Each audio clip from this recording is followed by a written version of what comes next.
న్యూస్కి స్వాగతం.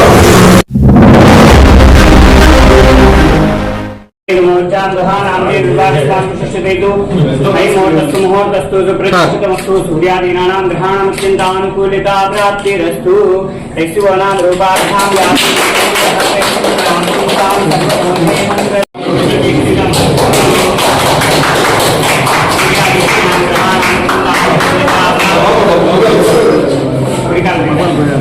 పక్కరం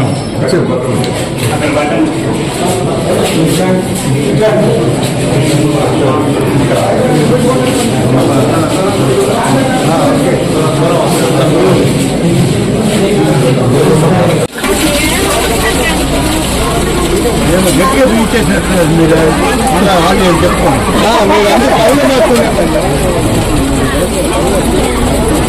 వెనక్కి వస్తే అందరూ కనబడుతుంది.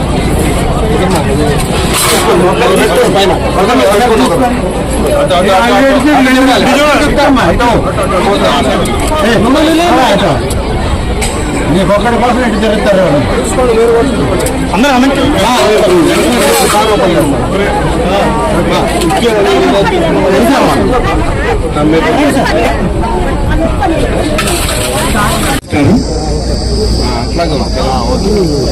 ఈరోజు మన నెల్లూరు పార్లమెంట్ సభ్యులు శ్రీ వేమిరెడ్డి ప్రభాకర్ రెడ్డి గారు, అలాగే స్థానిక సంస్థల ప్రజాప్రతినిధులతో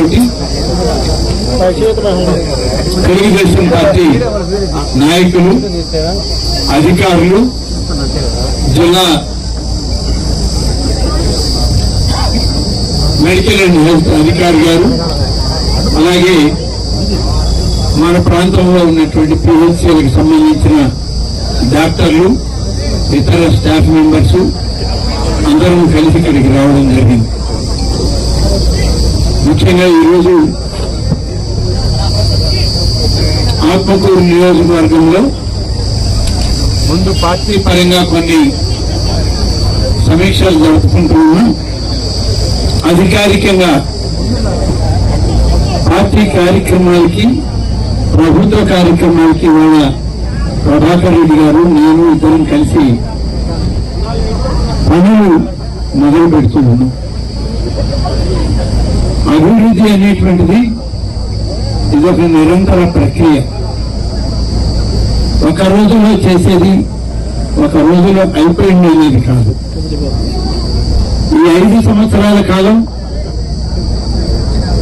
అనేక ప్రాంతాల్లో మన నియోజకవర్గంలో, ముఖ్యంగా ఆత్మకూరు నియోజకవర్గం, నెల్లూరు పార్లమెంటు పరిధిలో చాలా అభివృద్ధి కార్యక్రమాలు మంజూరు అవుతూ ఉన్నాయి. వాటిని కొనసాగించి త్వరితగతిన పూర్తి చేసి ప్రజలకు అందుబాటులోకి తేవడమే లక్ష్యంగా పనిచేస్తాము. ఈరోజు ఉదయమే మొట్టమొదటి కార్యక్రమం కింద ఒక శుభకార్యం, ఆధ్యాత్మిక కార్యక్రమం, ఒక ఆలయ కుంభాభిషేకానికి వెళ్ళి ఎంపీ గారు, నేను ఇద్దరం కలిసి ఇక్కడికి రావడం జరిగింది. వచ్చిన సందర్భంలో ఇక్కడ మమ్మల్ని ఆహ్వానించినటువంటి కృష్ణాపురం వాసులకు, మెరిపాడు మండలంలో ఉన్నటువంటి పెద్దలందరికీ, నా సహచరులకు, మా నాయకులకు అందరికి కూడా పేరు పేరున నేను వారికి ధన్యవాదాలు తెలియజేస్తాను. ఈ మండలం గురించి గతంలో అనేక సందర్భాల్లో మాట్లాడుతున్నాం. ఉమ్మడి నెల్లూరు జిల్లాలో 46 మండలాలు ఉంటే ఒక్క మరిపాడు మండలానికి తప్ప మిగతా 45 మండలాలకి త్రాగునీరు, సాగునీరు వచ్చే అవకాశం ఉంది. ఈ మండలానికి మాత్రం ఏ వైపు నుంచి లేదు. కారణం ఏంటంటే ఇది బాగా ఎత్తులో ఉండడం ఒకటి, కొండ కింద గ్రామాల్లో ఈ మండలం ఏర్పాటు చేయడం, ఈ మండలం ఇటు నెల్లూరు జిల్లాలో చివరిది కావడం, కడప జిల్లాకి ఇది మొదటిది కావడం, ఇవన్నీ కలిసిన దానివల్ల ఈ మండలంలో కొంత అభివృద్ధి లేదు అని ఆలోచన చేసి గతంలో నేను శాసనసభ్యుడిగా ఆ రోజు మంత్రిగా ఉన్నప్పుడు కొన్ని కార్యక్రమాలు చేపట్టాను. ముఖ్యంగా ఈ కార్యక్రమంలో ఇప్పుడు ఒక ప్రాథమిక ఆరోగ్య కేంద్రానికి 2,65,00,000 రూపాయలతో భవనాలను సమకూరుస్తూ ఇక్కడ శంకుస్థాపన చేశాం.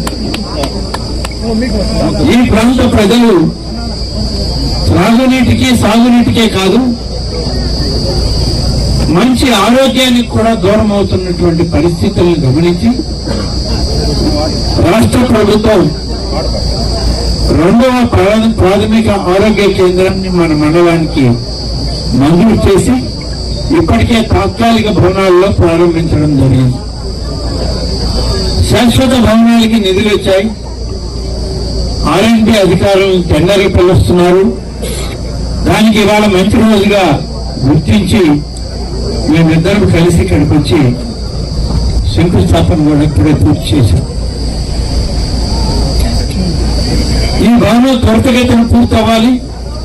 ఈ ప్రాంత ప్రజలకి మరింత ఎక్కువగా మంచి ఆరోగ్యాన్ని ఇచ్చేటువంటి ప్రాథమిక ఆరోగ్య కేంద్రంగా ఇది గుర్తింపబడాలనేది